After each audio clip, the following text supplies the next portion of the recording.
As you can see, I am in the middle of nowhere in Florida in the swamp. The ground is completely saturated everywhere. There's really no dry spots anywhere.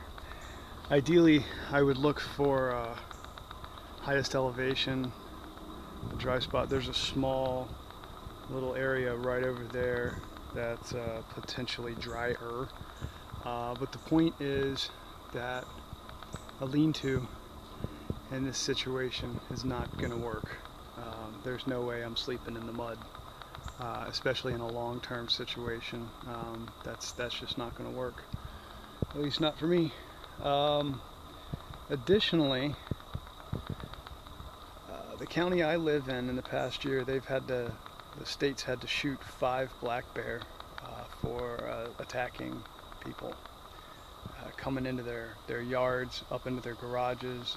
One lady, I think, was mauled to death. If you look in my Instagram feed, you will see a few months back there's a black bear against a tree that's in front of our townhouse. Also, you'll find a picture of a dead bear, which you don't often find in the wild. So that's a major concern, along with moccasins, rattlesnakes. I got bombarded with mosquitoes as soon as I was good for about the first quarter to half mile into the swamp, and right about that half mile point, just got waylaid with a deluge of mosquitoes. It's almost deafening. There's like pockets of them out here. So what I'm going to focus on is building something that we call a swamp bed.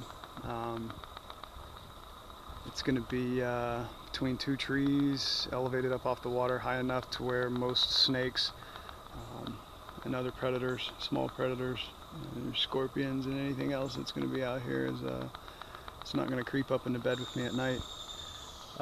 Not that that's a for sure thing.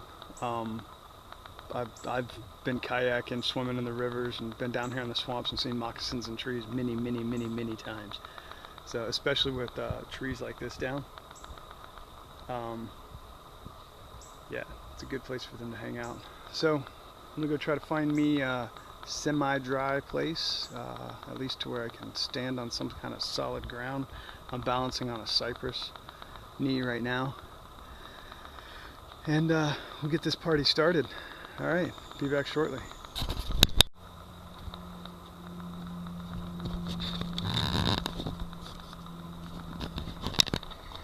All right, guys, I found me a small spit of land that's dry, or well, somewhat dry. It's not underwater. There are signs of people out here, even still. I'm God honest in the middle of nowhere, and there's a golf ball on the ground, a couple of them actually on the ground. I have no clue how those could have possibly gotten out here. So yeah, got me a little drier area. Mosquitoes aren't as bad right here. That's definitely a plus. There are wicked game trails all over the place. I mean, just crisscrossing everywhere here, which lets me know that this is a hot spot for game, potential for food in the future. One really cool thing is I don't see fresh scat on the ground anywhere. You know, one of my biggest concerns out here is obviously the bears. I know they're here, and there's some good sized hogs out here also.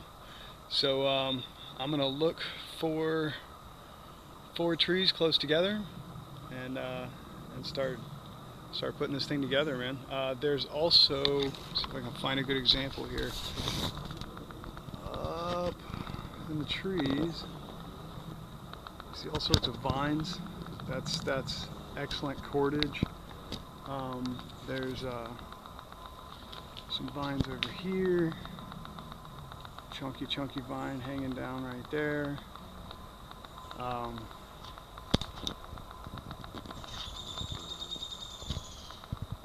So there's tons of resources just right here. I mean, all over the place. Look at these guys. Wicked cool the way they twist together. Strength is incredible. Some type of adventitious root. I don't know, but either or. And actually, if I can move over through here, there's tons of vines. We got cabbage palms. Find the babies, carve the heart out of it. That's good carbs right there. The wood from the palms. If you find one dead and hanging down, kind of like, let's see if we can zoom in right there. That guy right there.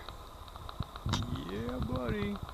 That is the spindle and hearthboard for a perfect little bow drill for fire starting.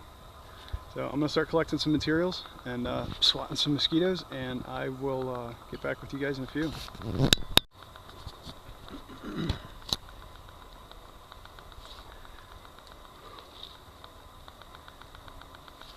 Alright guys, turn this around. Now I'm going to show you the progress I've made so far. My glasses are fogging up here. Unfortunately, I'm not wearing my glasses with the anti-fog. If you find yourself in that situation, you can always spit in your glasses. Kind of keeps them from fogging up temporarily. It's hot here. It's well over 100 degrees, probably about 100-110% humidity. So it's just standing still, you sweat. So what I've been working on, let me show you real quick, is behind me is the start of my shelter. Have about an hour and a half into the building of the shelter. I chose this location because of the elevation. Everywhere around, right off over there, all the way around me is all water. There's like a little, maybe a bit of an island here. So there's my hammer. I use little things like this right here. This is the stem off of a palm frond. You can see the fronds in the back from a cabbage palm. Just split it with my knife, stuck a twig in there, and wrapped it with some small cordage. I'm using grapevine, muscadine I believe it is, just because it's readily available. You have to use whatever you have, but that's just a prop to kind of hold my beam in place. I chose large beams. It did take a few minutes to hack these down. You need that structural support underneath you, especially for a long-term shelter. This isn't something that's going to go up in a few hours. It's not a debris shelter. It's not a lean-to. With a few good heavy rains, maybe a tropical storm, all of this will be underwater. You can tell if you look at the roots of these palms, and there's water marks around the base of the tree right there. You can tell like the water does get up there, and it really doesn't take long. I did use on this one here, and I think maybe on that one back there on the back right, I used a piece of paracord from my belt. It's nothing fancy. I wear a paracord belt anytime I go out in the woods. A lot of times if I have my shirt untucked, I'm wearing a paracord belt anyways. My other boots, I ended up wearing these Merrells. They're good waterproof boots. They're actually snow boots from a trek I did back in 2009 up in West Virginia. I did find back there's a pallet that I found. I don't know who brought that here. It's not really worth anything because it's so rotted. It's been here for so long. But one thing to think about too, if you have a knife that has any kind of pry tool to it, like for instance this little one that I have with me, it's not the best of the best, but you could actually pry the nails out with the butt of the knife because it's got a full tang that goes all the way through the knife itself. So yeah, you can use those nails. Also, I noticed that somebody had been here before, and it looks like a long time ago. They had a kind of a makeshift tree stand in this palm tree. There's still a board up in the tree, but in the tree itself, there's nails there also. And the rule is you use whatever's in the woods, in the forest. You use whatever resources you have. Like I said before, I think I mentioned I found some golf balls. This, if you can see it, this is my hammer, and you know, it's nothing special, but it does the job. I make sure I keep it close so I know where it is. When we get into looking at these vines and the way I've lashed it, I'm using the grapevines. The grapevines in the top of the tree are what I'm going for, not so much the huge, thick, like this stuff back here. All that's all vines. That's potentially good cordage, but you can tell if you look really close, which I'm getting up in there. A lot of it's dead and rotted. It's the stuff in the tops of the trees that you want, the flexible green stuff up there. That's what's going to be flexible enough to wrap here. Good luck trying to tie a knot. Tying a knot isn't the point here. It's weaving it in. It's not each nail or screw in your house that holds it together. It's the entire envelope system that gives it the structural integrity needed to withstand the elements, keep you dry. In Florida, we have, you know, hurricane rated building codes. Same thing back there. It's basically just woven together. So the beams are large, and then this here, let me see if I can get in and take a look at it. I just hammered this in the ground. Of course it's not the strongest in the world, but it doesn't have to be. Like I just said, it's not every single component that's made of titanium and holds everything together. You know, it doesn't have to be the strongest in the world. It's the entire system together that gives you that long-term durability, and that's what we're shooting for. Lean-tos are easy. Debris shelters or debris huts are pretty easy. You can throw one up in a matter of, you know, maybe an hour or two max. But that's not what we're looking for. We're looking for something long-term. So we're looking to use not the rotted stuff, the debris like you see back there laying on the ground. We're looking for fresh green stuff. As much as I don't like tearing down green trees, sometimes you do what you got to do, you know. I didn't take down huge trees to make this happen. Just did what I had to do there. So this little prop will come out. I may actually keep this piece here and maybe prop it up with something a little more substantial. It'd be a good place to hang my boots at night.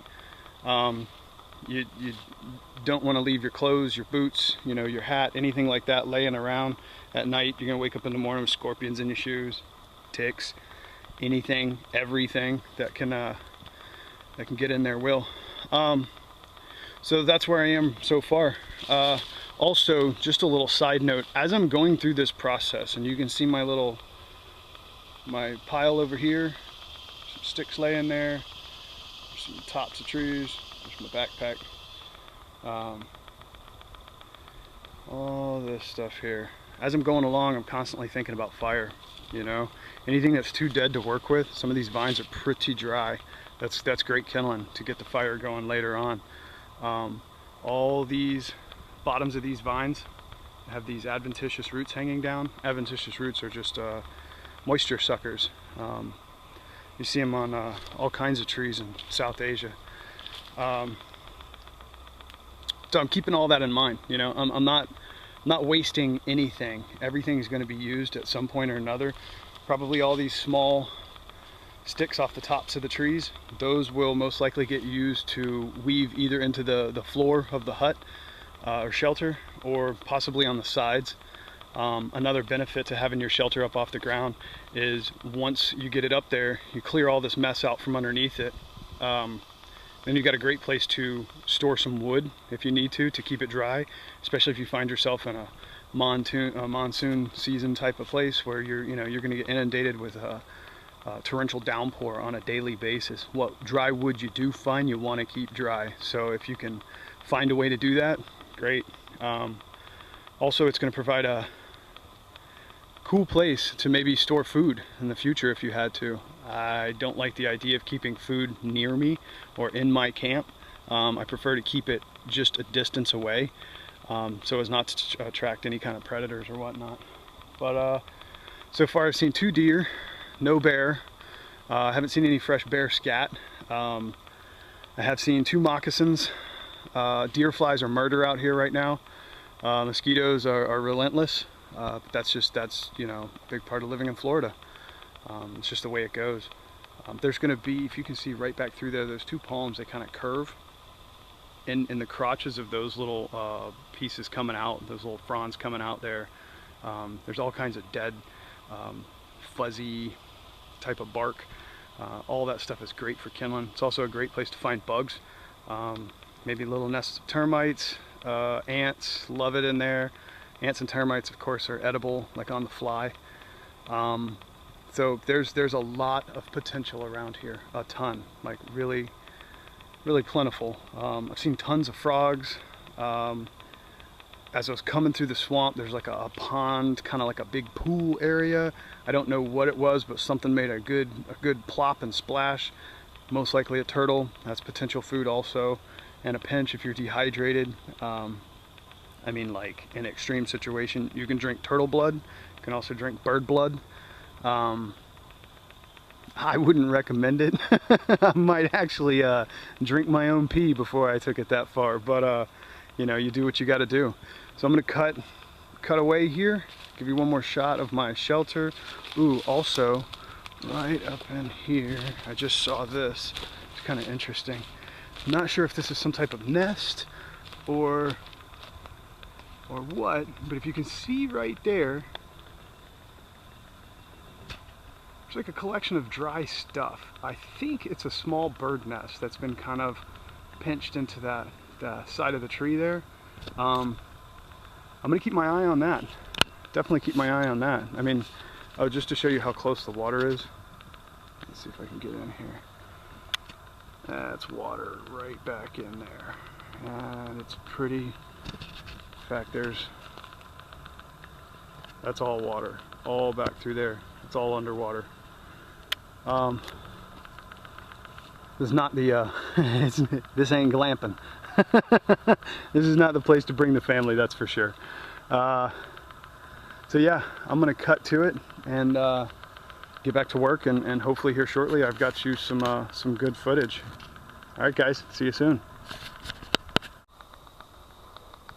Hey, real quick, I just wanted to add something. All right, when you're working on larger trees, other than just sticks, especially stuff that's green, a key thing to remember is you want to use the least amount of energy as possible.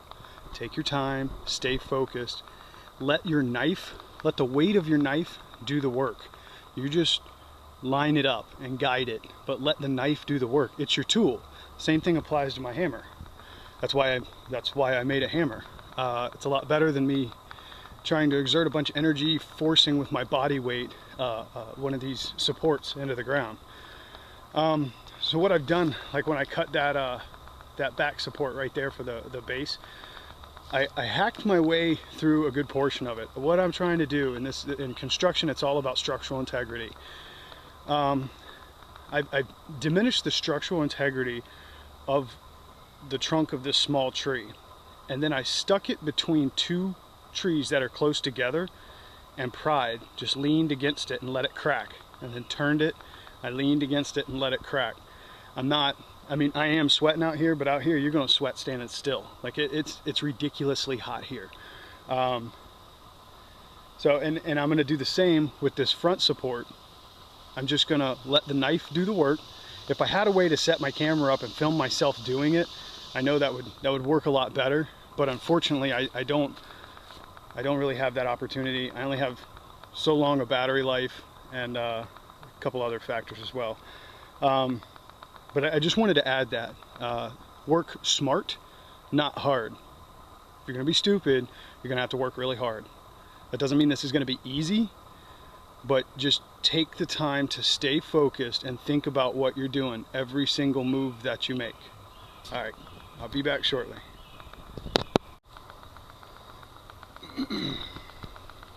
All right guys, so I've made a little bit of progress.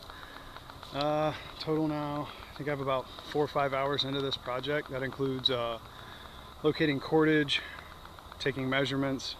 Key reminder, can't help it, I gotta throw it in there. I know people get tired of being advised all the time. I use a piece of cordage, measure twice, cut once. I think Think about it, guys. Think about it. Work smart, not hard. So I got the base done. I've climbed on it, walked on it. It's sturdy enough for my satisfaction. I'd have no worries sleeping on this. Everything's fairly sound. I added, you can see right here, I grabbed the base of just a scrap piece I had, kind of chiseled it down a little bit and then kicked it into place just for a little added support underneath this front corner. It wasn't moving. I don't know, had a feeling. So then also took a step back, took a little breather, sat down, started to make the base of a insect trap, which I'll get into later. You always want to keep your hands moving, keeps your mind occupied, and it's constructive. You know, always be doing something that's going to help in the future to secure food, water, shelter, fire, one or the other. Of course, the whole time I still have my, well, camera doesn't know justice. I've got a little pile here, some scrap pieces of grapevine, just the top limbs off the trees. On these grapevines, there's little tendrils on there, so when you're working on your cordage, make sure that you keep that stuff. All those little tendrils are strong, super strong. They're strong enough to pull down an oak tree. They're strong enough to use for like little lashings here and there. May end up using that kind of stuff for thatching the roof. Let me take a step back so you get a better idea of what we're looking at here. Okay, you see that beam I have wedged in there at the top? I climbed on top of my front support, the base support there, and I just kind of hammered it in as level as possible. And it's pretty well wedged in there. I mean, it held my weight. I weigh about 180 pounds, give or take a few. And so yeah, there's my front beam. And my thinking is, at this point, is that this will be the front of my shelter.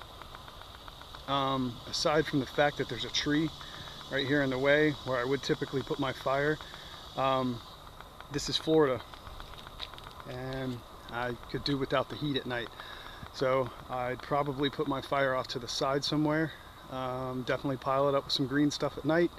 Anything green, probably palm fronds, extra, you know, these extra branches I showed you behind me. All those are gonna create some smoke and hopefully help to keep some bugs away. So yeah, back to what I was thinking is I'm gonna take, probably have to down a small tree. Now the roof doesn't have it doesn't have to have the same structural integrity as the base. The base is supporting your weight. The roof is just keeping the elements off of you. You could actually, if you knew it wasn't going to rain, you know, nobody really knows that, but if you're pretty certain it wasn't going to rain, you're in an arid climate maybe, you could do without the roof altogether. Maybe just cover up with some palm fronds or, you know, large leaves of some kind, but then you have the bug issue as well. So my thinking is I'm going to down a small tree and use it for two supports sloping towards the back of my shelter. So my roof is going to have a lean-to. It's not going to be a pitched roof, like a gabled roof, for instance. It's going to be pitched towards the back. Ideally, I would like to find hollowed out log. If I could find a pine tree, which Florida's got tons of them. Of course, when you need one, you can't find it. It's usually the way it goes. I would devise a rain collection system across the back of the shelter.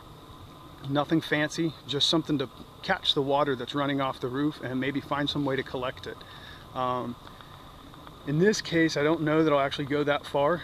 The ground is pretty well saturated everywhere here, so finding water isn't an issue. It's a matter of purifying the water. Kind of heard a few things, large crunching through the bushes. Bears are usually pretty clumsy. You definitely don't want to alarm them. You want to let them know that you're around, that you're there. So from time to time, I'll, you know, grab my little hammer if I hear some noises and I'll start banging on a tree. It just lets them know that something is over here and it's making noise. And most of the time, they're going to shy away. Worst case scenario, I don't know. They say stand tall and make yourself look as big as possible. But then again, you know, 7 people have been attacked here in the county that I live in, and I'm not in some extremely rural area. There are pockets of, you know, 100 acres here and there, like where I am right now. and they've had to put down 7 bears in less than a year because of attacks on humans. So that's a concern. Haven't really seen any other major wildlife, few birds here and there. I did come across some centipedes. I did find some, see these ferns? Yeah. So ferns, when they make babies and the new shoots come out, they're called fiddleheads. Fiddleheads are edible. I got a couple collected over here. So, you know, it's not about dropping a bear or a hog or a deer or something like that out here. It's going to be about the, actually here, while I'm talking about it, I spotted another one. Great example. This, let me get in here. That's a fiddlehead. There's another one, and another one. They're very tender. You want to boil them. And it's kind of like, has like kind of a light, tangy, sweet, spinachy flavor. I don't know, it's always hard to compare other things.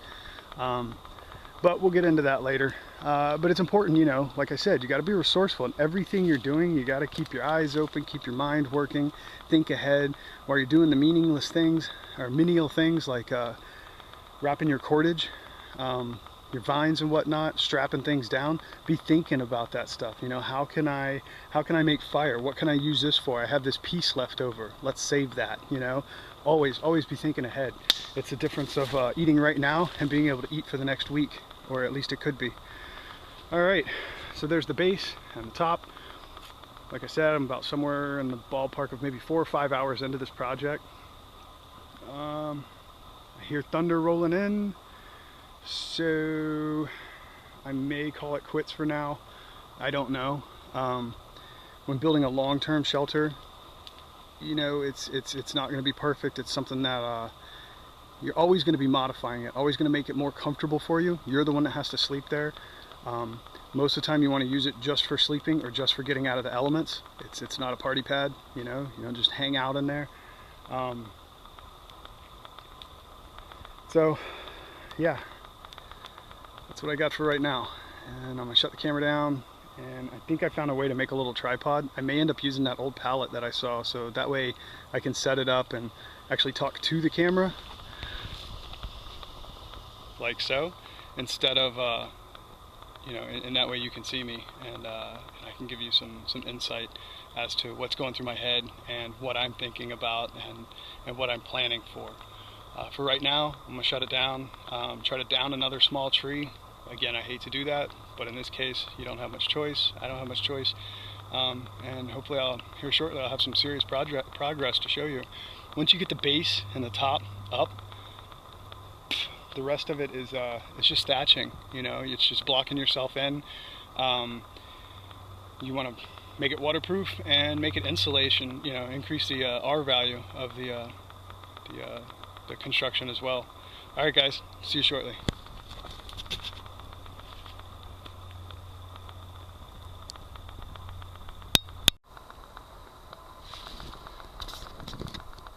All right, folks. Here we go. The skeleton of the shelter is now together. It's not exactly square, but with what I have to work with, it's about as best as it's going to get. It will work, and it will keep me out of the elements, and it will last a while. So basically what I've done is I lodged the one log up there between the two trees. They kind of form a slight V. My hammer is leaning right there. It's become my, aside from my knife, it's become my favorite little tool. Tool making is huge. I can't even begin to tell you. I found another vine, had thorns on it. So I seemed to have some seriously strong tensile strength. So I went ahead and found a place with no thorns, yanked down what I could and stripped the thorns off, and it actually ended up making some pretty solid cordage. So that's where we are, about 6.5, I guess, 7 hours in, something like that. So it's a lot of work, but it's all worth it, you know. So all right, there we go. All right, just a quick update. I went ahead and wedged a beam in the back between those two trees. I keep reminding myself that this is the toughest part of it. I mean, the tedious work is yet to come, but this hacking with a knife and a stick is it's kind of a grueling process. But it's not forever, and you know, this is something that's gonna be here for a while. So in the middle here, I used another 2 small pieces of paracord for my belt. Also, if you have a leather belt, you can actually take the time to just trim off just real thin straps from the edges of it. That way you still have a belt to hold your pants up, but you can also make lashings or cordage from that as well. You don't want to, you know, you're not going to build an entire shelter out of a paracord belt or a leather belt for that matter, and you're probably going to need that later on. I added a middle beam for some structural support. I wedged a stick up underneath it, the same as I did on the other side. And so that's my backup here. Progress so far. I'm going to go ahead and start working on the roof. Once I get the roof up, then, you know, I'm not sleeping underneath some palmettos out here on the ground. I can at least be somewhat dry. So that's what's up next. All right, see you soon. I just wanted to show you real quick on these grapevines. I'm using these tendrils. They're not tendrils. They're more like little, as I mentioned before, adventitious roots. They suck moisture from the air. I'm using these to do the detail work on my supports going across. Just wanted to add that real quick. Here you can see there's a piece. That's the first piece of paracord that I put on there just to hold it in place. I think total I may have used about, I want to say 8 to 10 feet of cord from my belt, which has helped tremendously. You can use shoelaces. If you have an extra jacket, an extra shirt, your boxers, whatever you have to use. Just small pieces, just something to hold it in place for a few minutes. So yeah, I just wanted to. These are crazy strong. You almost can't yank them off sometimes, like especially on the bigger ones. So they make for good twine. All right, see you in a few. All right, guys.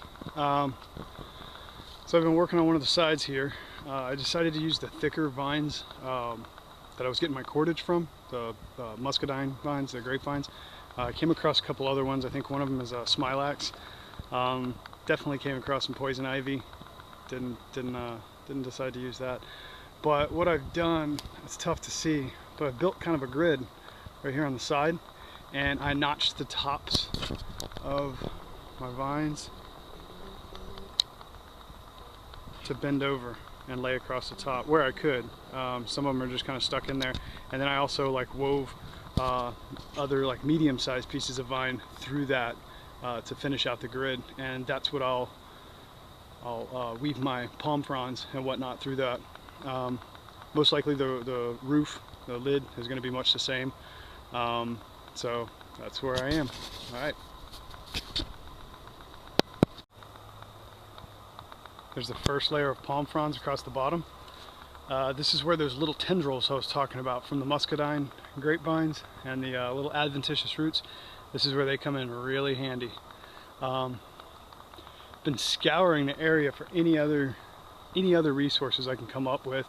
Unfortunately, most of these vines aren't the type of vines where, like you see on shows and you read in books and stuff, where you can split a vine and make cordage from it, like a rattan. Yeah, this doesn't quite work that way. So I'm having to, as I pull these vines from the, let's see if I can, you can see them stretching up there into the tops of the trees. The stuff at the very top, the tip of it, that's the stuff that works well for the little tedious, monotonous work like what I'm doing right now. And then the bottom of it a lot of times is like really dry and brittle, so that doesn't really serve a whole lot of purpose right now, but nothing goes to waste. That's going to be good kindling, especially like kind of the bark, the skin on the outside of the vine. That's the type of stuff that fluffs up really well. So just wanted to give an update. and I'm gonna get back to it. See you soon. Ready? 3. Hey guys, so this is my long-term shelter. Obviously it's not just a debris hut, it's not something that's been thrown together. Out here in the swamp, it's key to not be on the ground. You got ticks and chiggers, ringworms. You can see in some of the trees there's watermarks where you can see that this area actually, certain times of the year, would be underwater. So it's important to be up off the ground. There's nothing but swamp all the way around us. I've chosen this location because it's the highest point within probably a few hundred yards in any direction. Alright, so a couple places I pulled some paracord from my belt just to lash a couple things together, but most of it, as you see, is just cordage. This is muscadine vine that I found here and there around in the woods. So this being first is wedged in between the two trees. I wasn't able to do that on the bottom, but that's alright. It's still enough to carry the support of the roof itself. You're not going to sleep on the roof, it's just to keep you out of the elements and keep the rain off of you. We chose not to, spin over here, we chose not to block the front, the back, or one side. Right now it's probably a good 100, 105 degrees here in the swamp. There's a good storm head rolling in, and when it rains here, it's going to be steamy. I mean, almost foggy out here. There's a slight breeze I can feel from the storm coming in. So that's why I chose to leave this open. It also will let the air draft through, which is surprisingly enough going to decrease the amount of mosquitoes that are going to be attacking me come this evening.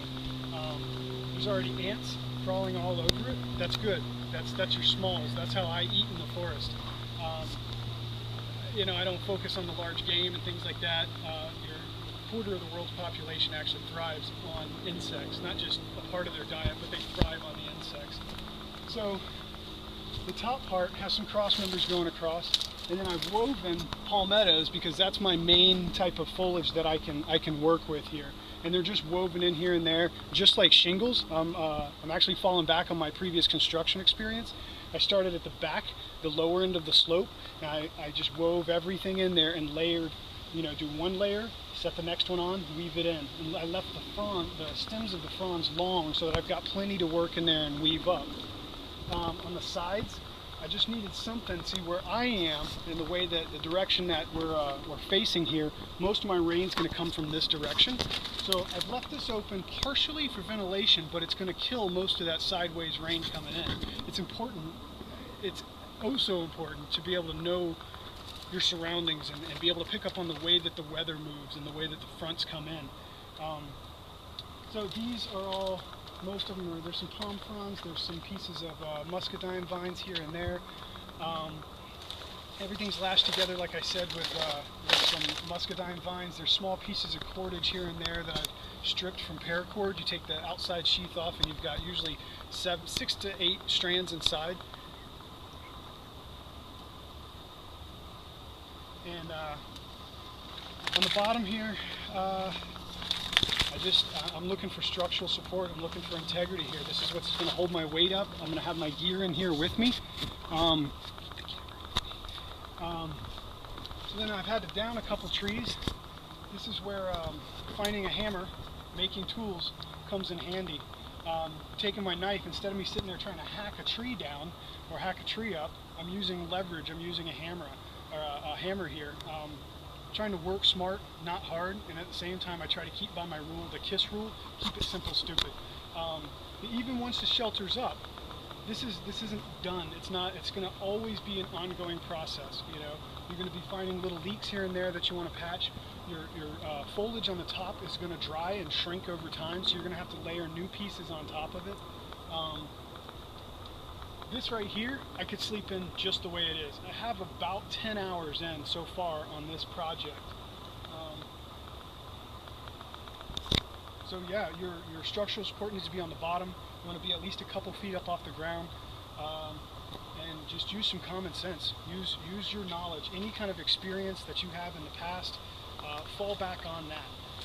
Give yourself plenty of scenarios in your head and play them out in your head. Process them out the same way you would come up with a business plan and you would process different instances, different downfalls, pitfalls that you would come across. You would do the same thing with this type of this type of scenario here.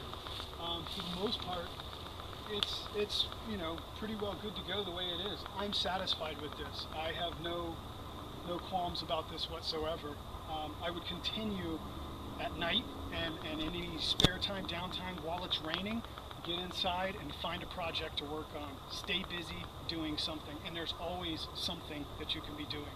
It can be lashing, it can be tucking these little pieces here and there up inside just to get them out of your way. The work never ends, and it's part of in a long-term thriving type situation, not just survival. A lot of it is keeping your faculties together. It's staying focused. It's keeping your hands moving. Another big thing that I remind myself of is risk and reward. Is it worth the risk for the reward? Am I putting more energy into something than what it's worth, than what it can return to me? This is my first day, let's say, hypothetically, in a survival situation. I know I'm going to be there for an indefinite amount of time. So while I still have my reserves and I haven't depleted my system completely, I'm going to focus on, especially in an environment like this, on my shelter first. From there, you can actually sit up underneath here. You can work on your fire. You can work on making small insect traps or fish traps to place out in the swamp. You can work on all kinds of stuff, making a filter for water. I noticed that around here there's sphagnum moss. There's also tons of swamp water. Come in a little bit from the swamp water. Here, because you can't go far without hitting the water, 10 feet is going to be good. Go down maybe a foot or two. You want to as you dig, it's going to slowly kind of cave in a little bit, so you want to go give yourself a good breadth and a good depth to work with. And so as that water starts to seep in there, it's going to purify the water for the most part, drinkable at any rate. And so yeah, you make a seepage well. The sphagnum moss, you can pull that up and squeeze it and get fresh water from it. The reason that works isn't just because it's like a sponge and it saturates the rainwater when it comes down. It has a high level of iodine in it. Just like in a survival kit, you have the little iodine tablets that you drop in your water and kind of let that soak in and it purifies your water. It's the same concept. So it's the iodine in there also that helps to purify that water. What you can do is you can pull off a sock, put a layer of sphagnum moss in the bottom. Here I don't have sand or stones to put in or little pebbles to put in my filter, so I would use charcoal for my fire. I would do a sphagnum moss, do a layer of crushed charcoal. Charcoal works because of its carbon and it's highly absorbent. It has a massive surface area because of microscopic little fissures all over it, so it absorbs toxins. And you want to layer the sphagnum moss, the charcoal, sphagnum moss, charcoal, and then you're going to take your seepage water and pour through that into some kind of device to collect with. If you don't have sphagnum moss, which is it's not something you find everywhere, the seepage well will work great. It can even work in a beach, a coastal situation. You want to come one dune from the water, or if there are no dunes, which sometimes there's not, you want to come maybe a good, I'd say 15-20 yards past the high tide mark, and then start to dig your well. And what's going to happen is you're going to have salt and fresh water coming into it, but your fresh water is less dense than your salt water, so it's going to sit on top. And from there you can scoop fresh water from your well. If you have dunes, then you want to get up on the back side of the dune and dig from there. But I'll get more into water collection and things like that in my next part of my video. So for the most part, as of right now, the shelter's done for the purpose of this project, so that I can move ahead and start to focus on some other things here. So 10 hours, think smart, consider risk and reward, think structural integrity. Where's your weight going to be mostly? It's going to be here. So that's where you want to focus the strength of your structure. I can't really think of much more. As this were to develop over time, I would probably take some palm fronds and the pieces that I cut from them. You've got to be resourceful. You don't throw anything away. Nothing. Not even your, I caught 2 toads on my way in. Those toads are going to be my smalls, and I'm going to use those. What's left from the toads that I don't eat, I'm going to leave out. I'm going to try to raise maggots from it. Maggots, I know it sounds disgusting, and I'll get more into that into the foods of the forest part of this presentation, but nothing gets left to waste. So you can actually jam these up in here and there. What I would think over a period of time is I would build I would build a flap, an awning type thing right here. If it's a torrential downpour, you know, with just a few lashings, if I have it woven together nice and tight, I can actually drop this, you know, and there's like a door across the front to box myself in. I don't know that I would really do that. I mean, I would here, but I would think that once you box yourself in, the humidity here is, I mean, we're at up over 100% humidity. So you're going to kind of create yourself a little sweat box. You're really going to want some ventilation. But anything you have left over, your hammer even, I may even come back and put like maybe a support in the middle to help hold the roof up if I see it sagging from the weight of the rain. There's little alterations that you're going to have to make over a period of time. I call it housekeeping. It's no different than being at home. You got to sweep the floor, you got to clean the toilets. You know, it's just it goes along with hygiene. You know, you want to keep the place you live clean as you do yourself also. So that's about it for right now, folks. Here's my long-term shelter, and I'm pretty satisfied with this. No qualms, like I said, whatsoever, getting in here and sleeping for the night or for a long period of time. All right.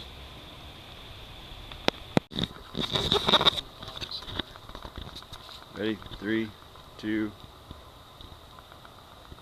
All right, so here I've made a little basket trap. Sometimes they're called funnel traps. These are good for catching fish.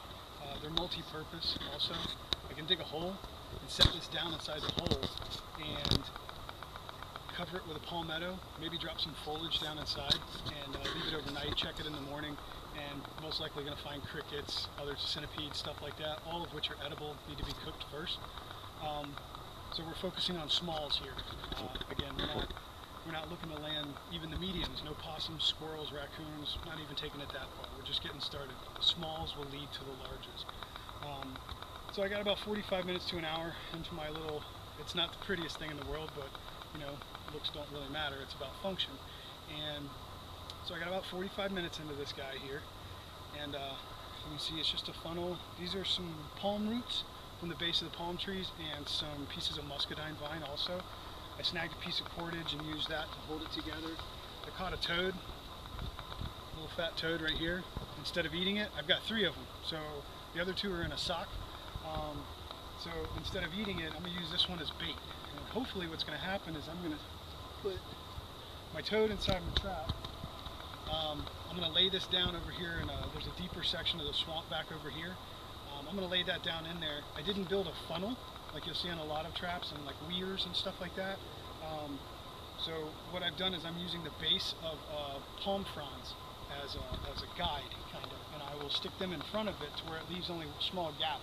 The fish aren't incredibly intelligent. They'll find a way in, and it'll take them a while to find a way out. My toad is probably going to get away. So as cool as this sounds, I'm going to go ahead and break his legs so that he can't crawl away. And it's not the easiest thing to do. But in a survival situation, you do what you have to do. So I'm going to drop my toad in here, and I'm going to cut the camera, and then I'm going to go back here and I'll show you where I'm putting it. Or actually, I guess you can follow me back there. I don't want to end up dropping the camera in the swamp and losing it. So I'm going to go back, get this thing in place. Toad's in the bottom, and well, I'll show you where I'm going to set it and how I'm going to set it, and then we'll come back later on and we'll check it out. All right. Ready? 3. Okay, so here's my smalls trap, my little fish trap, multi-purpose one. Again, whatever I get from this, if I get anything, that can be bait for something larger that maybe I put into a snare if I want to. But at the same time, if I can get maybe 2 or 3 good-sized minnows, that's good fat, that's good protein. It's a good variety of everything there. I also decided to throw a cricket in there, just for good measure. I've already dried out and roasted a handful of crickets, which isn't a ton of protein, but it's a little bit of calories, it's a little bit of something. So what I've done here is this is just below the surface of the water. I laid my trap in there with the toad with the broken legs in it. I've got my cricket in there, and then I drove the bottom parts of those palm fronds that we saved from when we did the thatching on the roof. Okay, I put those in front of the traps where it makes like a little door there.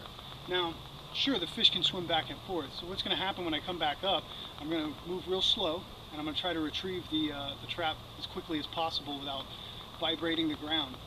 So that's going to lessen the chances of my minnows getting away. You can spend another probably about 30-45 minutes on making a funnel to fit in the front of it. If it was an ocean type situation, I would put a little more time into it. I've also put some stakes around the sides just to kind of hold it in place. If it rains before I'm able to get back to my trap and the water level comes up, and the water can actually start moving through here kind of swift from time to time, you definitely want to make sure that you're not losing your trap. You know, it's that risk-reward thing. You put some time into this, so you don't want to lose your trap. This trap is how we're going to get dinner. So I'm going to leave this here. I can see little minnows. I can see little minnows pop in the water here and there, so I know they're in here. So I'm going to leave this here for a couple hours, hour or so. Maybe go work on another project. We'll probably go work on the seepage well that I dug earlier. And we're going to come back and give it a shot. Check it out and see what we've got going on there. All right. 3. All right, guys. About 6 to 8 feet from me right here is the edge of the swamp. It's a shallower area here on this little kind of island that we're on, where we built a shelter and we're setting up camp. I've dug a seepage well here. I chose just to come in a few feet because that's about all I really need in this situation. It varies from place to place. You don't want to go too far inland from your water source, of course, because that means you're going to have to dig even further as the elevation rises away from sea level. You're going to have to dig further down to allow for the seepage into your well.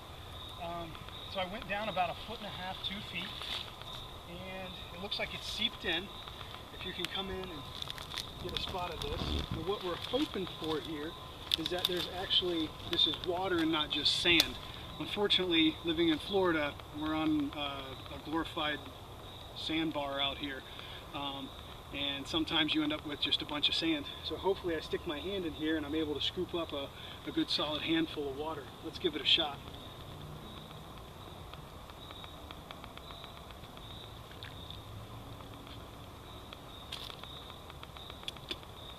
That's clean water.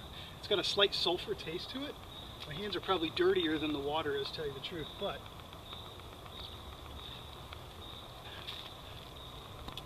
yeah, that's good stuff. That's good stuff. You may want to take it a little further and boil it possibly with some charcoal from the fire. That's going to kill the taste. Color isn't really an issue. It's about staying hydrated and keeping your water source as clean as possible. I covered it up with this piece of palm frond, which is actually starting to fall apart here. But you want to use a bigger palm frond. That's going to keep the animals and feces and droppings, all that kind of stuff. It's going to keep all the dirt and stuff out of it as well. But that's clean water right there. And like I said, it's probably a good 6 foot of land here, mud in between, because of the tannic and the decomposed organic matter that's in the soil, the buildup of the carbon actually that's in the soil here, that allows for the water to filter as it comes into the seepage well. So already we have a solid source of water right here, and it's clean. Now I'm going to have my buddy here back up with the camera a little bit because I want to show you something right over here. So I'm going to test this spot out too. Here's some sphagnum moss. This stuff is really cool. If there's water here, it's darn near 100% clean right off the bat, and that's because of the iodine levels in the sphagnum moss. Now, I can take a sock, I can put the sphagnum moss in there, grab some charcoal from my fire, and I'm going to make layers in my sock. This is if I want to go that far. And I'm going to do sphagnum moss. I did end up digging up a wee bit of sand there, so I can use sand as well. So I would do the sphagnum moss, the charcoal, the sand, and then repeat, and do a couple layers of that. Pour my water through, that comes from my seepage well here, and it's going to filter through that carbon, through that sand, grabbing particulates and toxins out. Let's see if there's some actual water in here. A lot of times you can just, I don't know if you can see this or not, but a lot of times you can just kind of peel this up. It looks like it's coming up really nice. This stuff takes a long time to grow. Okay, so as with everything out here, you don't want to take any more than you absolutely need. I'm going to kind of ball it up here. And again, my hands are probably dirtier than this stuff is. And the idea is, hopefully here, I'm going to squeeze this and water is going to come out. If not, we still have the seepage well.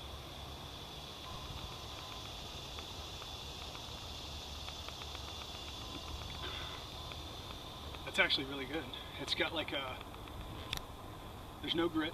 It has like a kind of a gritty taste, or earthy taste to it in a way. And it's kind of cool, surprisingly enough. Hang on.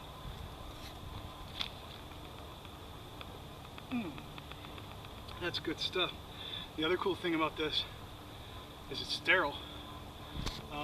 So it might have been wise for me actually to drink this, wipe my hands down with the moss, and then use it for my filter over here.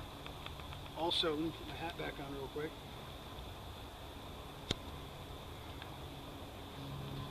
Also, I'm going to put it back.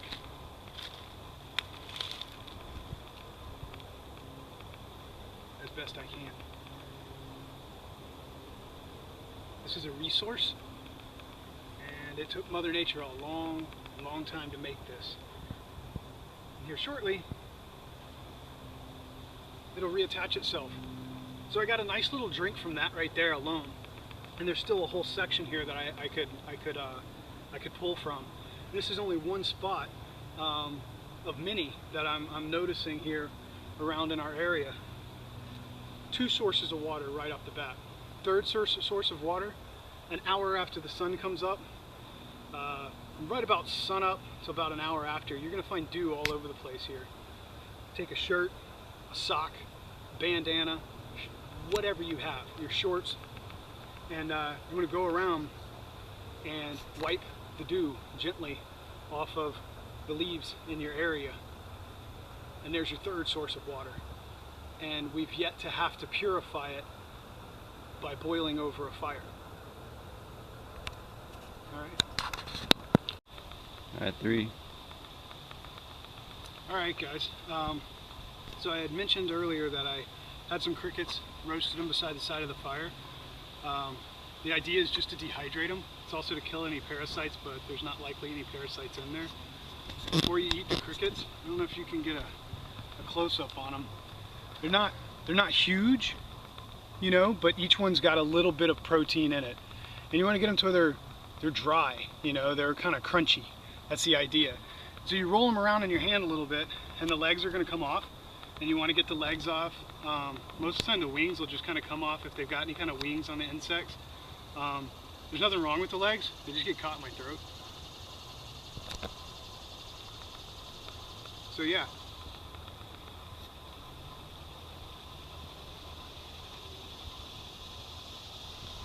It kind of tastes like, not that taste matters. My glasses are fogging up horribly. It's getting steamy here. We're also losing some light, so I'm trying to hustle a little bit. It's hard to film in the dark. Losing my dinner. So at any rate, they kind of have like a salty taste to them. Just make sure you get the legs off first. Kind of tastes like nuts. Like, I don't know, has like a nutty flavor to it. Almost like almonds, but they're not as crunchy as almonds. Definitely don't want to cook them too much. So at any rate, those crickets, that's protein. Dig a hole in the ground, stick a leaf over top of it, like a kind of a funnel-shaped hole. If you can use palm fronds or anything slick to go down the sides, or the fish trap works well too. You just dig a hole and drop the fish trap in there. At night, because they're nocturnal, they're also attracted to, this palm frond is like my, this is my plate. Before you cook on, or eat off of anything, like banana leaves, anything like that, you want to take the leaf and like kind of wave it over the fire, and that's going to like burn off any parasites, any fungus that's on there, any like feces or droppings, anything like that.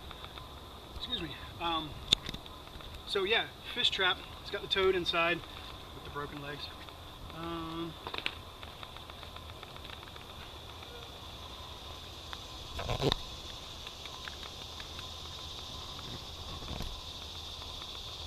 I don't see any more in there. Toad's not doing bad considering he's got a couple broken legs. But you'll see here, these are some chunky minnows. Here's a little one. It's very much edible. anything's game out here. Most fish can be eaten raw. Considering I'm in a swamp, I wouldn't want to eat them raw. It's just my personal thing. So I would actually wrap them up in a palm frond and stick them beside, be still. Stick them beside the fire, like right, not in the coals, darn it, but my dinner's trying to wiggle away. That guy, he looks like he'd been in there a while, but it's okay. They're not rotten or anything bad like that. The toad's getting away though. As long as that toad's alive, it's still bait. In fact, when that toad's dead, it's still bait. So I would wrap these up in a palm frond and then set it beside the fire and let it cook that way. And it's going to kind of like steam them in a way. You can also skewer them, lean them up near the fire and let them cook that way. Nothing wrong with it. In a pinch, you can just eat them raw. I'm not in a pinch right now, so I'm not going to eat it raw. But that's dinner right there. That's some serious protein and fat. There's a little bit of carbs in there too. There's all kinds of, the other important thing about the minnows is they have trace minerals in them, vitamins and minerals that are necessary for proper brain function and digestion, all kinds of good stuff. So at any rate, there's dinner from the little fish trap. It's just basic. Like I said, you know, like you saw, I just laid it in there, drove some stakes in front of it, a couple on the sides just to hold it in place, and let it sit for about, it's probably been about, I don't know, about an hour and a half or so, something like that. So in an hour and a half, I've got 1, 2, 3, 4 decent sized little minnows, and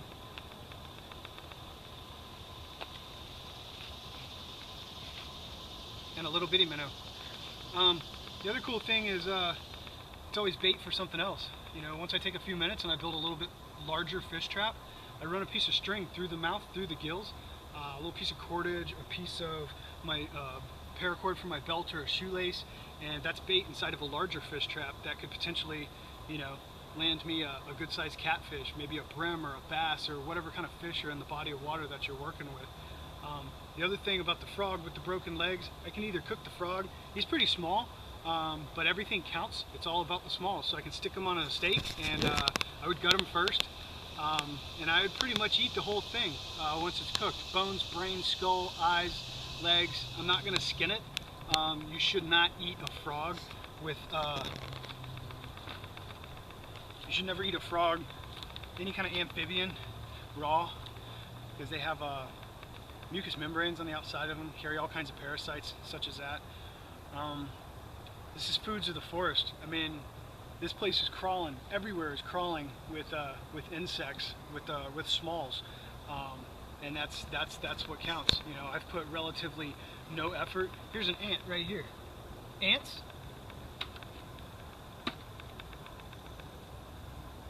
Ants are cool. They still ant. Flat place here. Squish. Make sure I get his head. Once you get, it's kind of difficult to do this with a big old knife. I got me a good sized little ant here. Alright, so I usually get me 2 sticks and I'll whittle them down into chopsticks. I'll tie a piece of cordage to it. I can wear them around my neck. I have a pair of titanium ones that I take hiking with me. But ants and termites. You make sure you kill it first so it doesn't sting your tongue. Kind of common sense. Ants and termites you can eat on the fly. Termites are pretty cool. You just take a stick. They don't bite at all, so you don't have to worry about anything. But you just take a stick and stick it in a little hole and let termites crawl up it and just eat the termites off the stick. One of my big things is, other than ants and termites, you want to cook everything else. At least roast it. For the most part, you're just pretty much dehydrating it. Let me see. Slugs and snails, you can eat those. Those are good to go. Of course, don't eat them raw. You want to boil them first. What I do, everybody has a different technique. What I do is I cut the head and I purge the body. And then I'll usually boil them and eat them that way. You can boil them like snails, slugs more so. That's how I do it because I want to get all that slimy stuff off. You want to make sure you wash your hands also after you get done. Snails, You can pretty much like steam them, boil them in their shell, and you'll see bubbles start coming out. That pretty much lets you know that they're done. Florida's been overrun with apple snails. They get upwards of like this big around. That's good eating. I mean, for the most part, that's you know, that's a delicacy in some countries. That covers slugs and snails. Leeches, surprisingly enough, you can eat leeches. Again, cut the head, purge the body. With those, mash them into a paste and then fry the paste. And then either mix it with your crickets or with your fish or something else and make like maybe a little stew or something and do it that way. I'm trying to think of anything else off the top of my head. Any of the major smalls. Grasshoppers are good first thing in the morning. Check your cricket traps right after sun up. They say not to eat centipedes, but I spent 3 weeks in China hiking and traveling and stuff like that, and I saw centipedes, you know, in the food markets, the street vendors all over the place. I think the key is to not get bit and make sure you cook them first. Earthworms also, you can eat earthworms right out of the ground. You can drive a stick into the ground and then take your knife or take another good piece of hardwood and rub it across it, and the vibration will cause the earthworms to come up. Usually the only other way you're going to get them is either digging for them or wait until after rain and they'll come up. But you can eat those on the fly also pretty much raw without having to cook them. It's probably best to boil them, but you know, you're all right. They do eat dirt, so one thing to think about is when you eat it, you're eating the dirt too. So they get kind of gritty sometimes. That toad, anything left over, all that kind of stuff is going to be laid out in a clear spot somewhere with a palm frond over top of it. And what I do is, before I put the palm frond on, I'll cut open anything that I have. Maybe I use my smalls for a medium. And then I take any of the guts, any of the eyes, brain, anything that I'm not going to eat that's still raw or left over, I set that aside for a good day or so exposed. You got to at least wait until you see flies on it. And then you take a palm frond, you lay the palm frond over top of it, and then just keep going back and checking it. And what you're going to find is decent sized maggots. Not little housefly maggots, I'm talking like big chunky maggots. You can boil them. You can eat them on the fly, I guess, if you wanted to. I don't see that it's really going to hurt you too much. It's kind of a nasty thing. You get the eyebrow raised about eating maggots sometimes because they're you know, they're always going to be near a rotting carcass. You know, they're feasting on something that's dead. The reason that food that they're eating, the meat they're eating, is starting to rot is because maggots vomit an enzyme that is pre-digestive, because they don't have a true digestive system. So what they do is they take in all that raw protein and they convert it to fat. And everybody focuses on protein, protein, protein in the wild, but like I just mentioned, it's the trace minerals that are important also, it's the carbs that are important, and it's also the fat.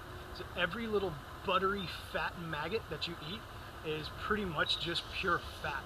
And as gross as it may sound, they taste pretty good. After traveling in South America and Asia, I kind of got past the texture issue. They eat a lot of foods over there that are gelatinous. So you kind of get past that, and once you can stomach it, popping in your mouth, I know it sounds kind of gross, but once you can stomach that and you get past that little hurdle, it's game on, you know. And there's plenty of everything out here to eat.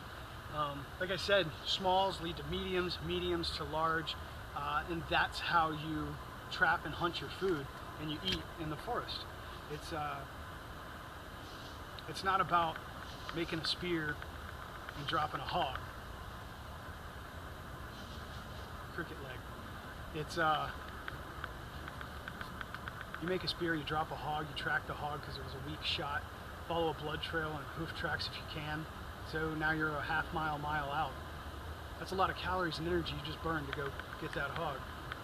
Now you either got to carry that whole carcass back to your camp, which means you're going to have processed meat and carcass in your camp, which will attract apex predators, which I promise you don't want. We're out here in the county I live in. The state has had to put down 7 black bear in the last year for attacking humans. They're here, right here. I have pictures on my Instagram feed of black bear in front of my townhouse, just a few miles from here. So you don't want to do that. So in the hog situation, you're going for that big protein kill. You're going to dress it out in the field. That's cool. It's kind of wasteful. back to that risk-reward thing. So you spend all this time dressing this hog out, if you actually know how to do it. We always hung them upside down, cut the nuts off, and bled them out. It takes away that, helps to take away some of the gamey flavor in the hog. But even still, now you have a surplus of meat, and there's no way you're going to consume an entire hog in one sitting, or in two for that matter. And you don't have a place to store it. You're going to attempt to smoke it and cure it, but you probably want to soak it in a brine or in a salt water first before you try to do that. That's the pemmican style. And you still have to have a cool, dry place to store it. In this case, we don't have that because we're in the swamp. I think the coolest, driest place is probably going to be up underneath our shelter. And I don't know about you, but you know, I don't want to wake up to being bumped by a bear in the middle of the night, or a bobcat, or a hog, or anything else for that matter. So until you have, you know, when people talk about their paleo diets and living that type of outdoorsman lifestyle, and you have to remember 10,000 years ago, when humans were operating in that type of capacity, they went out in hunting parties. We're talking 10 to 30 people, and they tracked and they cornered large game, dropped it, dressed it out, and they used everything. Everything. You don't have that. You have you, and just you. So it's important to realize that. It's risk and reward, input and output. Work smart, not hard. Use this, not this. And the KISS rule, keep it simple, stupid. That's it. That's it. So we got fresh water, 2 sources of fresh water. We've got crickets from the hole where we had the basket trap to begin with. We got minnows. There's a toad. I have another toad in a sock somewhere. And there's plenty of food here. There's water. There's shelter. I've got about 12 hours in on the shelter. Say about an hour and a half to 3 hours total with dropping the trap and picking it back out of the swamp, not including overnight having it in the ground, which that took no time whatsoever. So I'd say total there's about 2 days worth of work, and we pretty much locked everything down.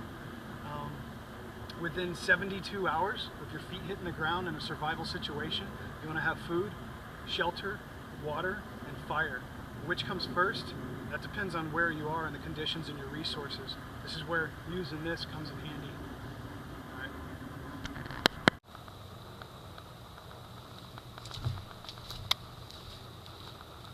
So this is a test real quick. Bow drill or paracord from my belt and a piece of sweet gum for my bow drill. And what I'm going to attempt today is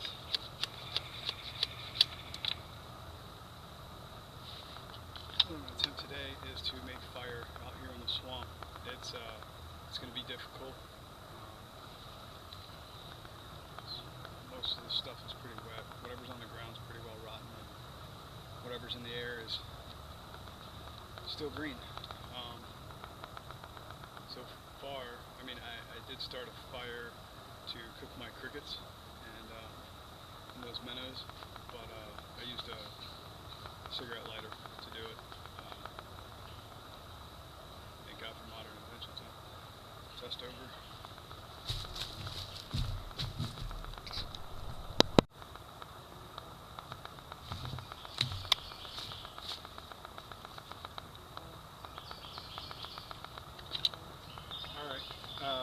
Today I'm going to work on building fire.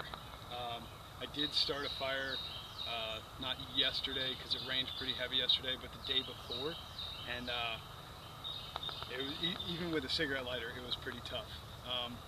So out here in the swamp, anything on the ground is pretty well rotten. The floor of the forest swamp area out here is just teeming with life. Everything gets if it hits the ground, it's fair game for anything, and it pretty much gets processed and decomposed rather quickly. But I'm gonna give it my best. Sometimes, other than the fire I use to cook dry roast my crickets and to cook those minnows, I haven't really needed fire yet. I have 2 sources of water. I don't need heat, and surprisingly enough, at night the mosquitoes are only bad for like a small period of time, and maybe for like an hour or so. And being that I left the shelter wide open, except for the one side for rain block, it wasn't too bad. The breeze constantly moves through. I'm not boxed in like in a mosquito trap, so it hasn't been too tough, and I haven't really had a big need for fire. But for the purposes of this project, I know that that's important to show that skill. So I've got a small piece of paracord, which I'm not going to use all of this hopefully, for my belt, and then I have a piece of sweet gum branch, and I made some notches. There's a small notch right here. I don't know if you can see or not. And then I've got a small notch on this end also. And this is going to be for my bow. And then I'm going to have to shut the camera off, and I'm going to have to go locate some softwood for my hearthboard and for my spindle. And then I'm going to have to come up with something to use on top to put pressure down on the spindle to give me the friction that I need. So I'm going to go ahead and get this bow ready to go, and go on a little journey here, a little quest to see if I can find me some dry wood. Like I said, anything on the ground is going to be rotten. Most of what I've seen on the ground is rotten and pretty brittle. And then anything that's in the air still is still green, so that's not going to work either. I do have a couple sources of good tinder and kindling. One of them is a small bird nest that I found in like the crotch of a tree. I've been keeping an eye on it, and I don't see any small birds coming or going. So first things first, you know, when I get up there to grab it, and it's about 15 feet off the ground. But when I get up there to go get that stuff, I want to check and see if there's eggs in there. Being that I haven't seen any birds coming or going, even if there are eggs in there, I probably won't take the chance of eating rotten eggs. If there were 3 eggs in there, I would leave probably 1 and take 2, and I would try to pull tinder from the bottom of the nest and not completely disassemble the nest, for various reasons. Number 1, you don't take more than you need, and number 2, it's very well possible that I might have the resources around here to make a type of, I call them a fly net. It's a bird net, and you kind of watch the way the birds move through the forest, and a lot of times you'll see that they follow the same path. If you're not near water and you don't know how to find water, sometimes you can, in the morning, you can watch the birds and they'll lead you to water. So yeah, in a long-term situation, thriving in the wild, not just survival type situation, I'd try to make a net of sorts. Maybe even, because crickets are like really hard, or really easy to get hold of out here, and so are grasshoppers. So yeah, maybe even take like a couple crickets and like stick them in the net here and there, with a piece of an inner piece of paracord, or just to stick them into the weaving. And as the birds come through the air, possibly even bats too. Bats carry diseases, but you cook it, you should be all right. So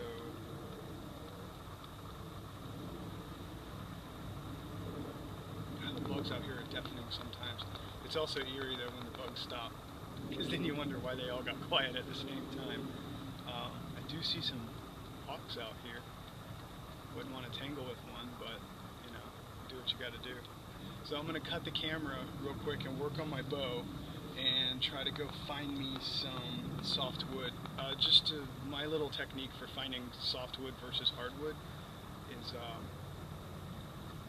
don't know, this is just how I do it. You might find yourself in an unfamiliar territory out of your comfort zone. And so I do this like fingernail scratch thing. I'll find a piece on the ground, or like this obviously would be softwood. Like you scratch the wood, and if it leaves a mark, it's typically softwood. And if it's pretty dense and there's barely a mark there, that's usually going to be hardwood. So yeah, the adventure begins again. Awesomeness. All right, I'm gonna cut the camera, and I'll be back with you shortly.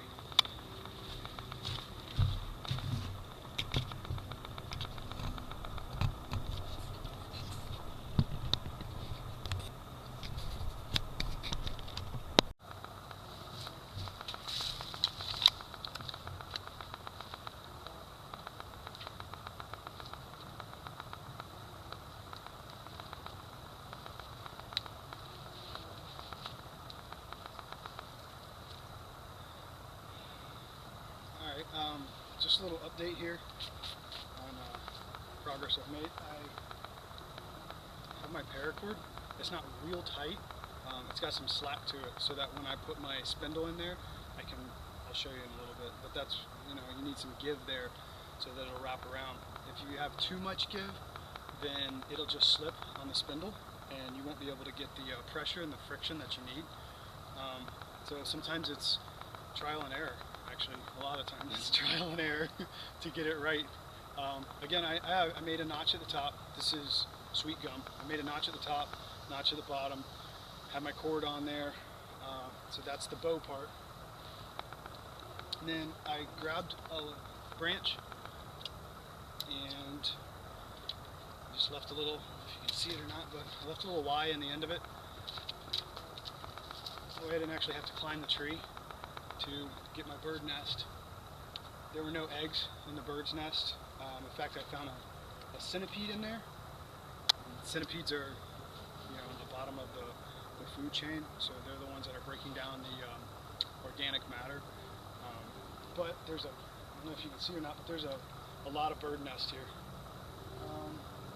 And I'm making a few of these little bundles. They look like little mini bird's nests. So, and it's kind of tough to do here, but anyway, you want to fluff it up so it's got some oxygen in there. This is your fuel, so you need 3 components for fire. You need heat, fuel, and oxygen. So what I'm doing is kind of pull out a little bit of the bigger stuff. It looks like a lot of this is made up of cypress.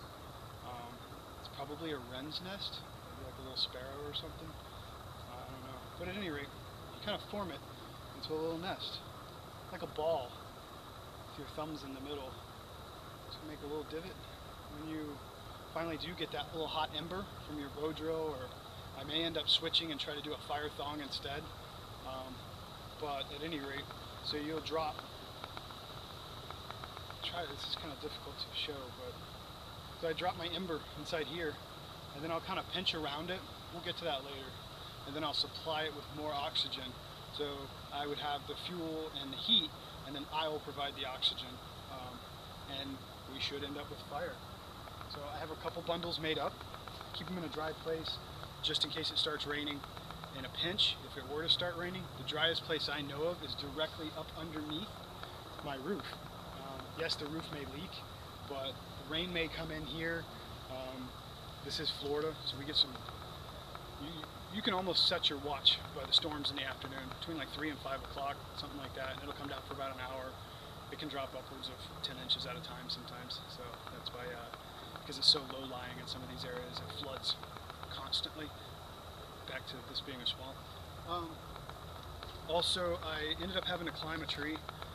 It's risk and reward. I need fire for this project, so hopefully the risk was worth the reward to be determined. But I went up a cypress right over here. The cypress is dead, but still standing. I tried to be as resourceful as possible and know I can make fire from palmettos and like the palm fronds. If you get them before they hit the ground and they're dead and still on the bush hanging over, you can get your spindle and hearthboard from the same piece. It's just really tough because it rots really quick. So if it's not fresh dead, it's pretty much too soft to work with, unfortunately. And I kind of, this is my Walmart, this is my outfitter out here, so I did some searching, and I do see a lot of dead palm fronds, but I haven't found a single one yet that meets my fire standards. So I ended up shimmying up this cypress tree over here. I hacked away a little bit at the base of the limb, and because you're limited on leverage and all you have is a knife, it's tough to climb with my knife and my little makeshift hammer over here. And right now all I have is my bird's nest retrieval tool and my hammer in my toolbox. But you will build your toolbox over time. Hopefully you will. You'll rely on those tools. So I chipped away at the branch, at the base of the branch, and then I shimmied up one rung of the tree, and I held on to one side, and leaned out, and then I used the bottom of my elbow to put pressure on it and just kind of hammered on it a little bit, and it eventually snapped loose. I chipped a little, and then I eventually got it loose. Then I took another technique that's important in survival, is called battening, and I use this all the time. I really dig it. It's for like splitting branches and splitting vines and even logs, I guess, to some extent. But you drive your knife down the profile of the stick, limb, or log, whatever. And so you just get it started, kind of stick it in there, switch hands where you're holding the knife, like this. And then you would hit it here with your stick, my homemade hammer, and then you drive it down the center so that you get half of a limb. This is going to be my hearth board. It smells incredible. Like, it really does. It smells a lot like the cedar balls and the cedar chips that you get in the hardware store, maybe to keep moths away. It smells like it's like refreshing. It smells like the chips in the bottom of a hamster cage. So it's nice and dry. This is my hearth board. I've battened it in half. I've stripped away the bark on the outside, well, here. And then I'm going to start a hole, okay? And I'm going to make a divot on the side. That's my receiver, I call it. That's where, when you build up enough friction and you have like a little hot ember in there, that's where you'll be able to like scoot the ember out. 2 or 3 little birds just flew by. It made me hungry. So yeah, I'll make a little divot in the side. Most people know about the parts of the bow drill, but in case you don't, that's the receiver. And then you have your spindle that'll be spinning back and forth, causing friction. You have a block on top with a divot in it also, and that holds your spindle in place and allows you to control the pressure on your hearth board via the spindle. And your bow drill is what turns the spindle back and forth. Like I said, if that doesn't work out, I might look for cordage that I can use for what's called a fire thong. And a fire thong is similar, but it doesn't require the bow drill the double pressure. The pressure and the motion at the same time, which is a tough technique to master. You would make, like, I saw it in South America. They didn't teach it to me, but I watched a guy do it a couple times, and I picked up on it pretty quick. That's how I learn. A lot of times, not just from being taught or from reading or figuring things out, but I try to learn smart, not hard. So I try to watch what other people do to see what's effective and what's not. If I can let somebody else make a mistake and fall on their face 5 times, I'd rather do that and learn for their mistakes than to fall on my own face 5 times. That's just me. So anyways, you make a divot, a hole that goes all the way through. You would notch all the way around the backside. That's going to be the guide that your cordage goes in. And you step here to keep pressure down, and then you pull against the pressure with a piece of cordage that goes underneath, and you pull the cordage back and forth, and it creates friction. It creates a buildup inside the little divot, like the little hole that you've made, and that's where you end up with your ember. And then you roll it over into your little bundle. Take a small twig that you want to keep in your mouth while you're doing it, and you poke it through. You poke your ember into your bundle, and I know I make all this sound like really easy. It's not. It sucks. It really does sometimes. I recently read an article about, I can't remember his name. He's the guy that walked the entire Amazon, and then he agreed to do 60 days on an island by himself. And this man knows survival. I mean, he really does. He's been there, done that in almost any predicament and ridiculous situation you can imagine. He's been through it and survived, and he's a pretty smart cat. And he said he was on an island for the first 2 weeks. He couldn't even make fire. So that's just to kind of reassure you not to give up. Stay focused. Make sure you got your other priorities taken care of: your water, your food, your shelter. Focus on those those smalls that I was talking about, you know, like the crickets and grasshoppers, leeches, slugs, snails, frogs, stuff like that. Of course, you want to focus, if you don't have fire, you want to focus on the ones that don't have to be cooked. Those minnows from my minnow trap, you can eat those raw. I call it eating them on the fly, and you should be all right. And then ants and termites, you can eat on the fly. Those are very low sources of calories and protein, but it is something, and there are more of those in the world than anything else. So you just do what you can do. Try to stay focused, you know. So I'm going to cut the camera off. I think I covered everything for now. I was kind of hoping this was going to be my spindle, but I don't think that that's going to work out. It's got too much of a bend to it, and there's not enough there to really work with. It's not for my liking.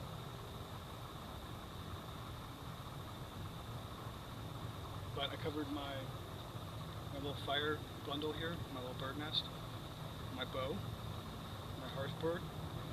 I need to come up with a spindle and my block for the top, my pressure piece that goes on top so I can control the pressure. So, wish me luck, and I'll be back in a few.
Here's my spindle.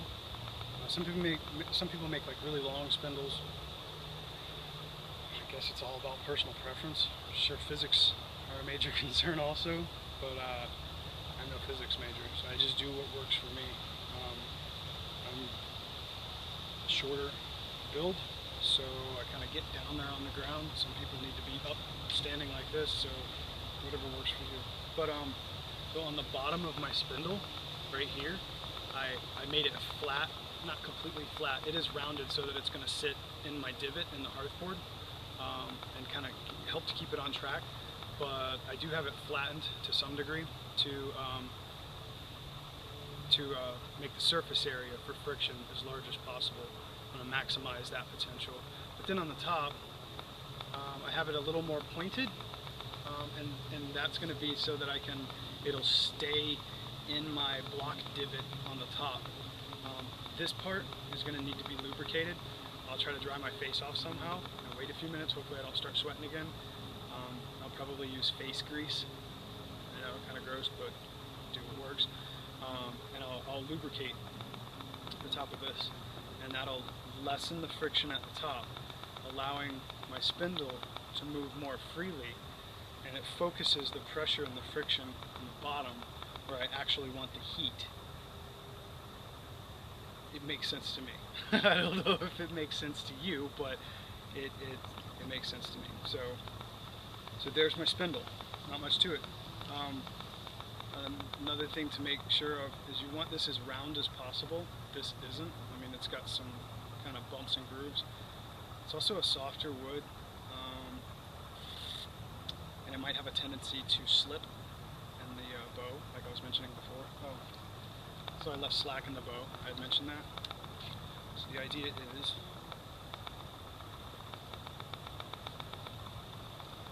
that with that slack, this being up, this being down, that it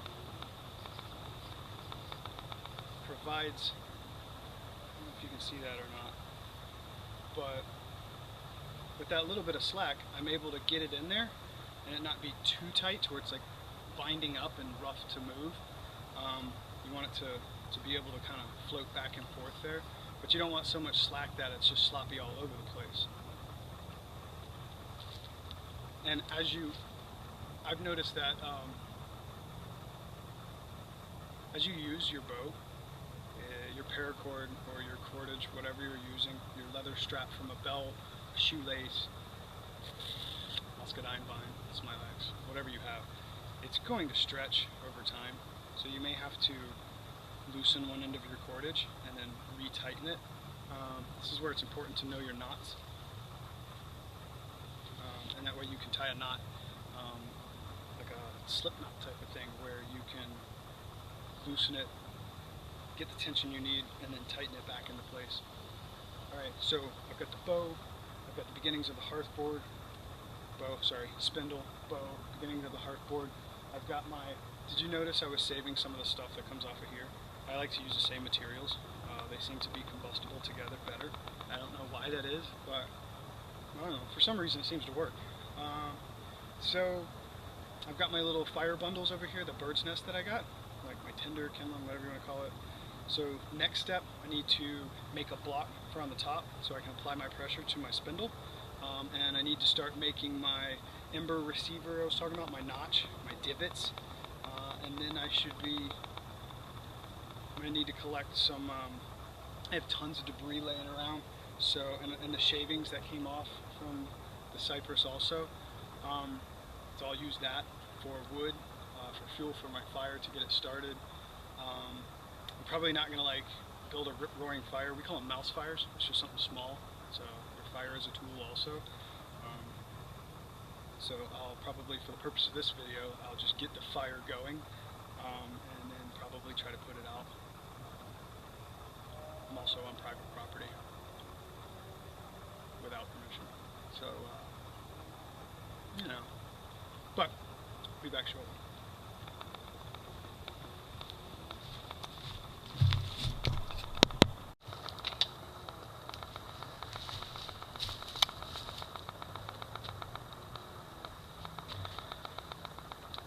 So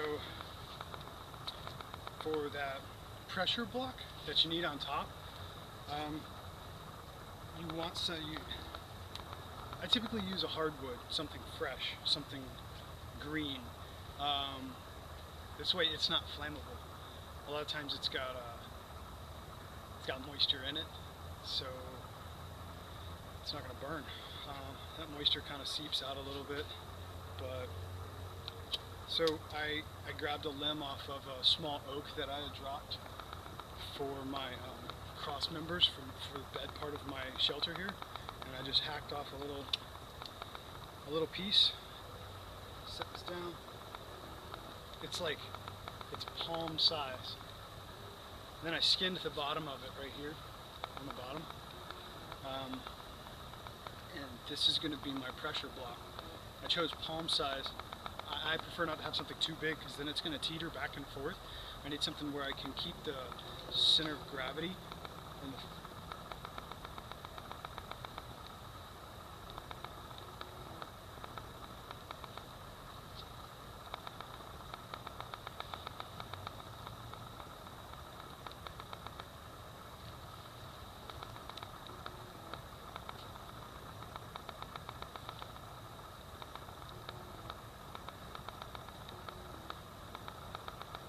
occasionally hear something kind of crashing, snapping, slowly like snapping small twigs or trees out here behind me, and I keep getting like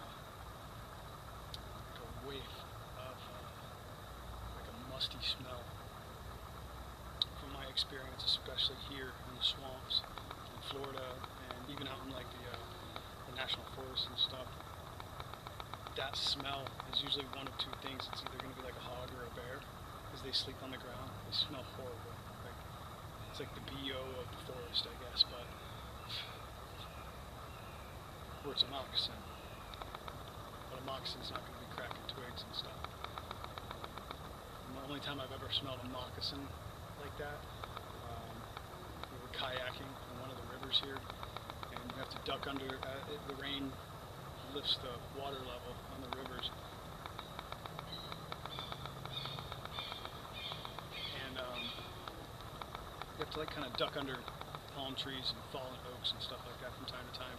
There was a moccasin coiled up on top of it, and they take a deep breath and they go and they kind of like hiss out, and when they do, there's this I don't know, it's like BO. It smells like BO. It smells like body odor, sweat, rot, funky feet. I don't know how to describe it. It's a rank smell. So I keep getting this little bit of a smell from time to time, and I definitely hear something back here behind me. So don't mind me kind of looking around, wigging out and stuff from time to time. It's all part of being out here. Just it's important to be aware of your surroundings. This is their home too.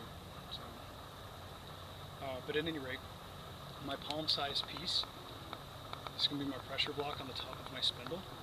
I'm going to begin to make a divot here in the top, right? This is, remember on my spindle, like the top of it's a little more pointy than the bottom. The bottom is where I need that friction and that pressure. That's where I need to create my heat. On the top, I need it to move smoothly, rotate smoothly inside that divot. The divot is like a guide.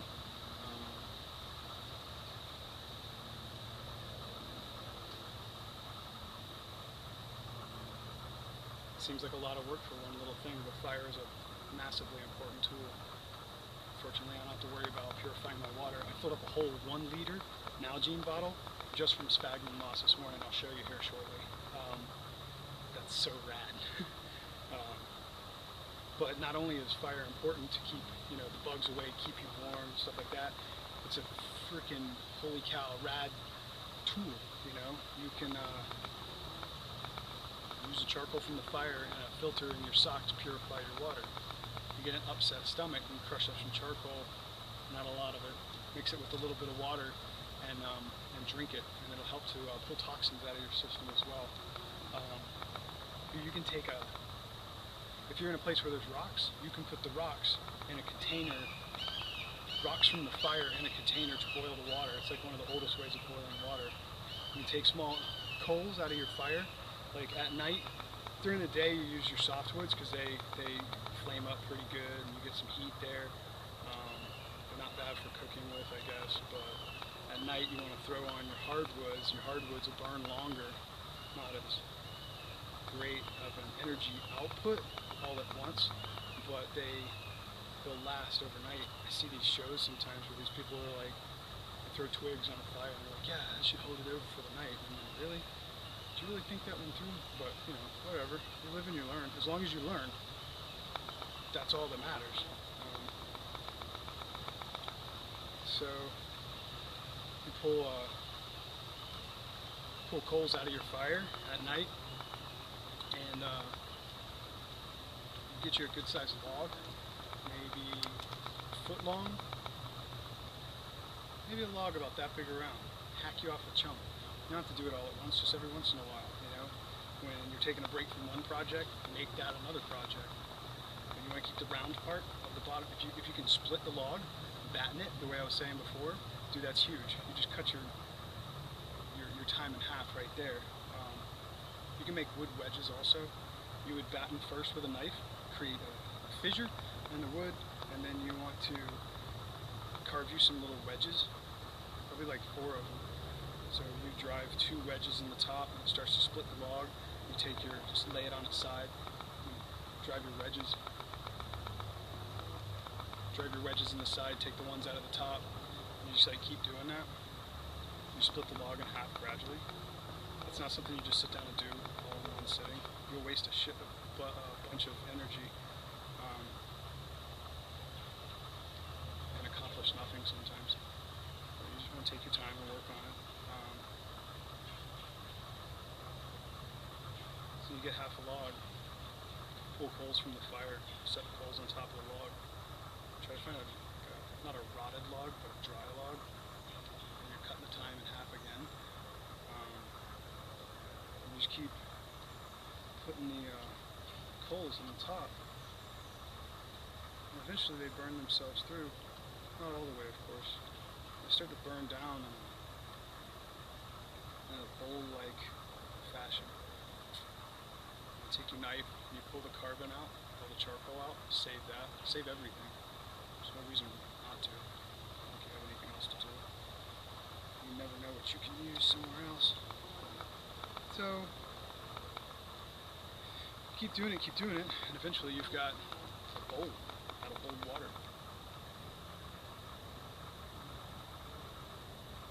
And you can set the bowl. Once you have the inside part done, it's all concave. And you set the bowl by the fire. Sorry for chewing gum.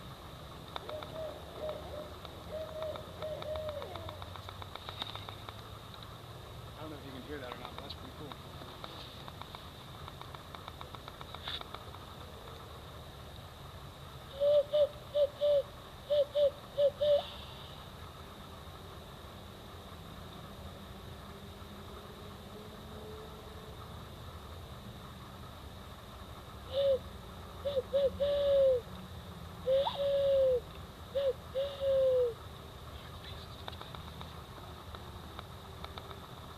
At any rate, so then I can hear the birds talking back and forth to each other. There's owls hooting back and forth. So then you like set the bowl by the edge of the fire and just keep moving the bowl, and eventually you end up with this round bowl. You can take some stones, like smooth out the outside of it and stuff like that. I've never done it, but I've heard that you can put the bowl underwater overnight in like a warm swampy area kind of like this, or bury it in moist ground overnight, and then you take it out and either set it in the sun or put it by like away from the fire, and like you keep slowly moving it and rotating it towards the fire. If you extract the moisture from it too quick, it cracks the bowl, but if you can slowly dehydrate the wood of the moisture that it's been saturated with, then it ends up being like incredibly strong. But you know, with time, you work on those skills. But a lot of times I'm out hiking. I don't have time to, really carve out a bowl. I have time to work on like skills like this, lightweight shelter building, not so much long-term, unless we're doing like a really long hike or a long-term hike. Sometimes we'll do like an out and back where we hike like a day or two out into a backcountry area or something like that, and then we'll post up and we like build camp, stay in camp for like 2 or 3 days, and that's when we can really get the opportunity to work on our survival skills. You can always be learning something, always be thinking about different things, different ideas here and there, building your skills.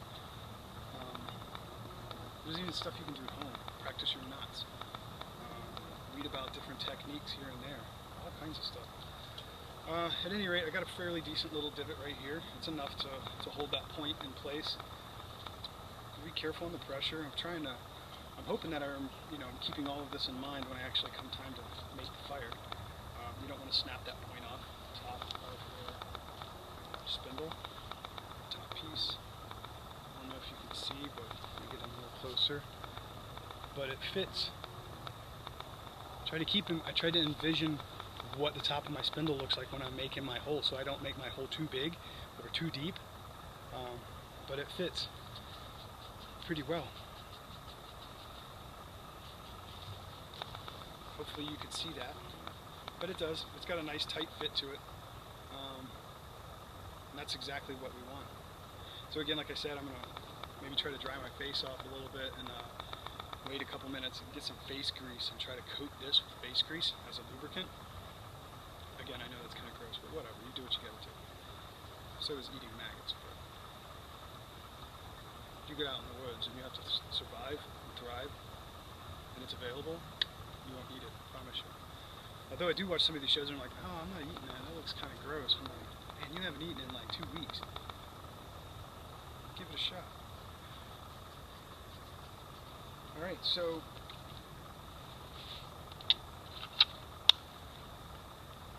my pressure block on top, spindle, bow, hearthboard. I've got a small divot here. I'll show you that real quick also. Bottom side, the flatter side, is going to go in here. I need to work on it a little bit, get a little bit larger. I would feel more comfortable with that.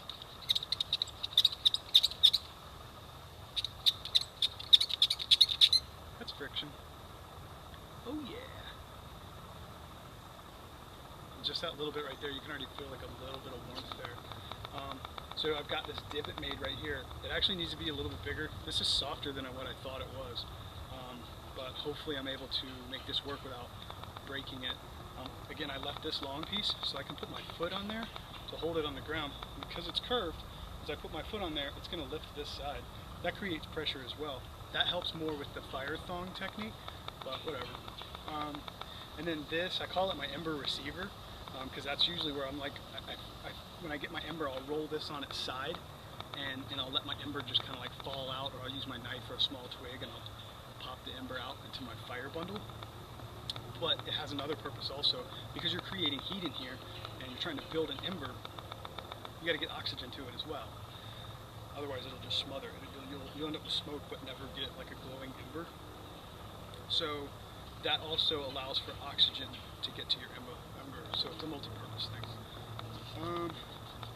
I don't know, I think I can rock that the way it is. A lot of times people do what they call a burn-in. It's like priming your materials. For me, I call it like a dry run, you know. It's just putting everything together and taking a minute, you know, see, every time you make this setup for a bow drill, it's going to be a little bit different, so you have to kind of adjust your body a little bit to get the right technique so that your hand's not moving, one hand's not moving while the other one is, you know, and you're not putting too much pressure. Maybe you find that when you put the whole thing together and you get down into fire mode. Oh, and also before I forget, I got my little fire bundles, my tinder bundles over here from that bird's nest. I have those over here also with some shavings off the back of this in them. So they should ignite fairly well if I can get a solid ember going. It doesn't help with the humidity. It makes a huge difference. But at any rate, let me roll it in there, give it some air, some oxygen, and the dry run thing is basically burning in, some people call it. It's like priming your system. And you want to, before you go into 100% full fire mode, you want to make sure that everything, all your components are going to